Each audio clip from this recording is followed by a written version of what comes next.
अगला अपना जो पॉइंट है वो है कार्यविधि। दिष्ट धारा जनित्र। पिछले वीडियो के अंदर हमने दिष्ट धारा जनित्र की बनावट पढ़ी थी, संरचना पढ़ी थी। ठीक है, संरचना किस प्रकार से, देखो ये है संरचना, दिष्ट धारा जनित्र की संरचना। दो क्षेत्र चुंबक है, ठीक है, ये दो क्या है, क्षेत्र चुंबक। एक तो एन सिरा है और एक दूसरा है एस सिरा। बीच में है दोनों के एक कुंडली, दोनों के बीच में क्या पाई जाती है, कुंडली।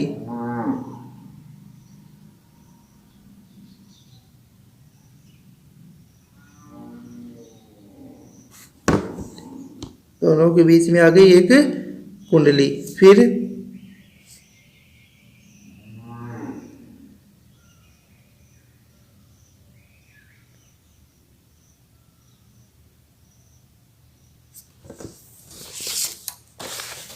अगला पॉइंट है कार्य विधि। कार्य विधि देखो, जब कुंडली को यांत्रिक ऊर्जा देकर घुमाया जाता है, जब कुंडली को यांत्रिक ऊर्जा देकर घुमाया जाएगा तो यांत्रिक ऊर्जा देकर घुमाने पर जो चुंबकीय फ्लक्स है उस चुंबकीय फ्लक्स के मान में लगातार परिवर्तन आएगा। यांत्रिक ऊर्जा देकर घुमाने पर चुंबकीय फ्लक्स के मान में लगातार परिवर्तन आएगा। ठीक है, तो जब कुंडली को यांत्रिक ऊर्जा देकर घुमाया जाता है तो चुंबकीय फ्लक्स के मान में परिवर्तन होने से परिपथ में प्रेरित धारा बहती है। चुंबकीय फ्लक्स के मान में परिवर्तन होने से इस कुंडली के अंदर प्रेरित धारा है वो है बहेगी। ठीक है, इसके बाद में धारा B1 से B2 की ओर प्रवाहित होती है और इसमें पहले जो धारा है वो B1 से B2 की ओर प्रवाहित होगी। धारा है वो B1 से B2 की ओर प्रवाहित होगी। ये कम्यूटेटर से इस प्रकार जुड़ी होती है। कम्यूटेटर वो वलयद्विक परिवर्तक है, वलयद्विक परिवर्तक को कम्यूटेटर कहा जाता है। वलयद्विक परिवर्तक को क्या कहते हैं, कम्यूटेटर। तो ये कम्यूटेटर से इस प्रकार जुड़ी होती है कि आधे चक्कर के बाद दोनों बुर्सों के सिरे बदल जाते हैं। कि जैसे ये आधा चक्कर पूरा होगा, आधा चक्कर पूरे होते ही दोनों जो बुर्स है उनके सिरे बदल जाएंगे। दोनों बुर्स के सिरे किस प्रकार बदलेंगे, देखो डायग्राम में, ये डायग्राम है, ये B1 और ये B2। अब B1 तो चला जाएगा यहाँ पर और B2 चला आएगा इधर, इन दोनों की क्या बदल गई, सिरे। सिरे बदल गए तो धारा की दिशा वही रहेगी, B1 से B2 की ओर धारा की दिशा है, उसमें कोई भी परिवर्तन नहीं आएगा। इस कारण परिपथ में धारा समय के साथ नियत रहती है और धारा की दिशा में परिवर्तन नहीं आएगा तो धारा है वो क्या रहेगी, समय के साथ नियत रहेगी। ठीक है, माना कि प्रथम आधे चक्कर में धारा की दिशा C1 से जुड़े बुर्स B1 व C2 से जुड़े B2 की ओर बहती है। धारा की दिशा है वो B1 से हो गई B2 की ओर, धारा की दिशा है वो B1 से B2 की ओर हो गई। ठीक है, फिर B1 धनात्मक व B2 ऋणात्मक होता है। B1 धनात्मक और B2 ऋणात्मक, यानी धन सिरे से ऋण सिरे की ओर धारा है वो बह रही है। दूसरे आधे चक्कर में C1 घूमकर C2 के स्थान पर तथा C2 घूमकर C1 के स्थान पर आ जाता है, जिससे धारा की दिशा B1 से B2 की ओर ही रहती है। यानी धारा की दिशा है वो B1 से B2 की ओर ही रहेगी, धारा की दिशा है वह नहीं बदलेगी। ठीक है, तो ये अपना चैप्टर है 10 का वो यहाँ पर कंप्लीट होता है। अब इसके कुछ प्रश्न है इंपॉर्टेंट है, इसके अंदर न्यूमेरिकल जो क्वेश्चन है वो आ सकते हैं। प्रश्न नंबर 20 अपनी किताब में सभी है, वो प्रश्न नंबर 20 है, वो देखो प्रश्न नंबर 20 क्या है, सभी अपनी किताब है ना वो निकाल लो और किताब निकाल कर पाठ नंबर 10 है, पाठ नंबर 10 का प्रश्न नंबर 20 है पीछे, वो देखो प्रश्न नंबर 20 क्या है। प्रश्न नंबर 20 के अंदर दे रखा है दो प्रतिरोध तार एक ही पदार्थ के बने हुए हैं, दो प्रतिरोध तार है, दोनों एक ही चीज से बने हुए हैं, इनकी लंबाइयां समान है, इनकी लंबाई क्या है, समान। यदि इनके अनुप्रस्थ काट के क्षेत्रफल का अनुपात 2:11 है, अनुप्रस्थ काट के क्षेत्रफल का अनुपात दे रखा है 2:11, तो इनके प्रतिरोधों का अनुपात ज्ञात करो। तो दो प्रतिरोध तार एक ही पदार्थ के बने हुए हैं, जिनकी लंबाई समान है, और इनके प्रतिरोध तार के अनुप्रस्थ क्षेत्रफल दे रखा है 2:11, तो उनका प्रतिरोध है वो ज्ञात करना है। तो यह किस प्रकार होगा वो देखो, आंसर इसका, इस प्रश्न का उत्तर है वो देखो सभी।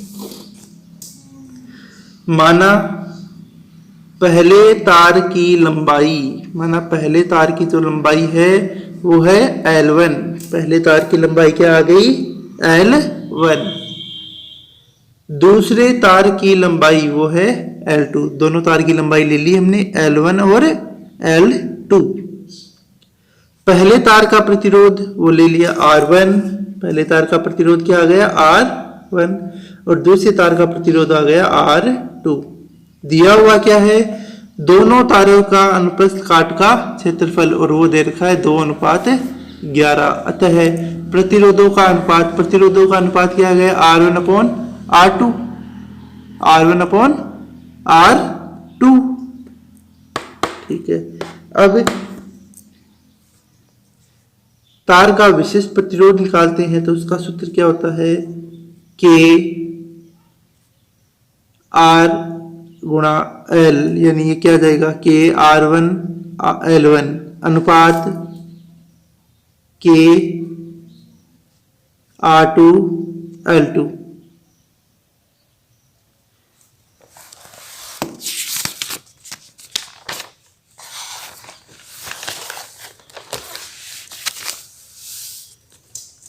R1/R2 आगा 2:11, तो R1 2, इनको बट्टे में इनको अनुपात को इस प्रकार लिख सकते हैं हम 2/11। अब इनको तिरछा गुणा कर देंगे, तिरछा गुणा करेंगे तो 2R2 = 11 R1। ठीक है, R2 अनुपात, फिर R2/R1 निकालेंगे तो वो क्या आएगा, 11/2।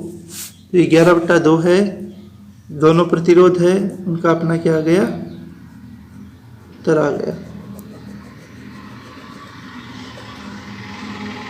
ठीक है, तो ये क्वेश्चन नंबर 20 है, इसका आंसर है ये।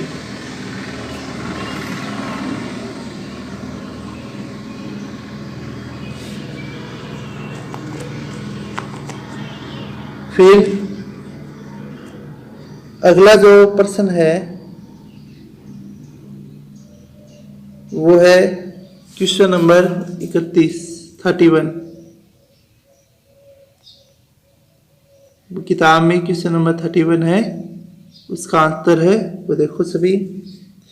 प्रश्न देखो सभी, किताब के अंदर क्वेश्चन नंबर 31 क्वेश्चन है, यदि किसी चालक तार में 10 मिली एम्पीयर की धारा प्रवाहित करने पर उसके सिरों पर 2.5 वोल्ट का विभवांतर उत्पन्न होता है, तो चालक तार का प्रतिरोध ज्ञात करो।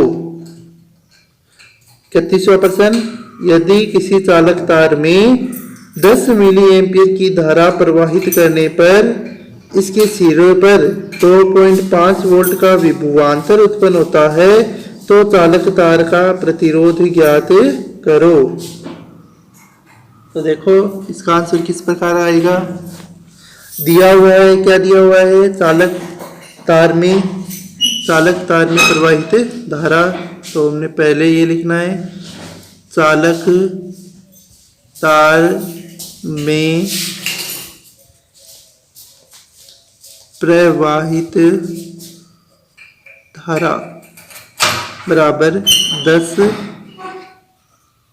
मिली एम्पियर बराबर 10 गुणा मिली एम्पियर में कितने होते हैं, 10⁻³ एम्पियर होते हैं, 10⁻³ एम्पियर। तो ये कितना आ जाएगा, ये 10 है, यानी ये 0, ये माइनस का है तो इससे माइनस हो जाएगा, तो ये कितना बचेगा, 10⁻² एम्पियर बचेगा।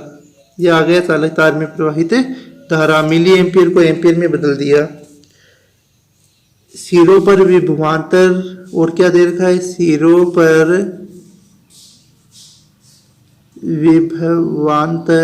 पर विभवांतर बराबर दे रखा है 2.5 वोल्ट। चालक तार का प्रतिरोध ज्ञात करना है, प्रतिरोध ज्ञात करना है। तो सूत्र क्या होता है, ओम के नियम से, ओम के नियम से, ओम के नियम से V बराबर R I, V बराबर R I। R क्या आ जाएगा, R बराबर V बटा I। R बराबर V का मान 2.5 बटा I की वैल्यू दे रखी है 10⁻⁻2 एम्पियर। तो R बराबर 2.5 गुणा, इसको ऊपर की ओर लेकर जाएंगे तो ये गुणा में आ जाए इसके, और जो माइनस है वो किस में बदल जाएगा, प्लस में। तो R बराबर 2.5 गुणा 10⁻2 यानी 100। तो R बराबर 2.5 को 100 से गुणा करेंगे तो कितना आ जाएगा, 250। R यानी प्रतिरोध, प्रतिरोध का मात्रक क्या होता है, ओम। तो ये अपना क्या आ गया, आंसर। वापिस समझ लो, प्रश्न था 31 का, वो दे रखा था कि चालक तार में प्रवाहित धारा है वो 10 मिली एम्पियर है और इसके सिरों पर विभवांतर है वो 2.5 वोल्ट है। तो प्रतिरोध ज्ञात करना है। तो क्या किया हमने, पहले लिखा चालक तार में प्रवाहित धारा वो है 10 मिली एम्पियर। तो ये बताया हुआ आपको 1 मिली एम्पियर के अंदर कितना होता है, 10⁻³ एम्पियर। अब ये 10 गुणा 10⁻³ है, तो ये 0, ये -3, ये प्लस का, तो ये माइनस हो गया, इससे कितना बचा, माइनस का। तो सिरों पर विभवांतर 2.5 वोल्ट दे रखा है। ओम का नियम, V बराबर क्या होता है, RI। R बराबर क्या हो जाएगा, V बटा I। V का मान 2.5, R का मान 10⁻²। फिर R बराबर 2.5, ये ऊपर जाएगा तो 10 की पावर कितना आ गया, 2। R बराबर 2.5 गुणा 100, 10⁻2 का मतलब 2.5 को 100 से गुणा करेंगे तो कितना आएगा, 250 ओम।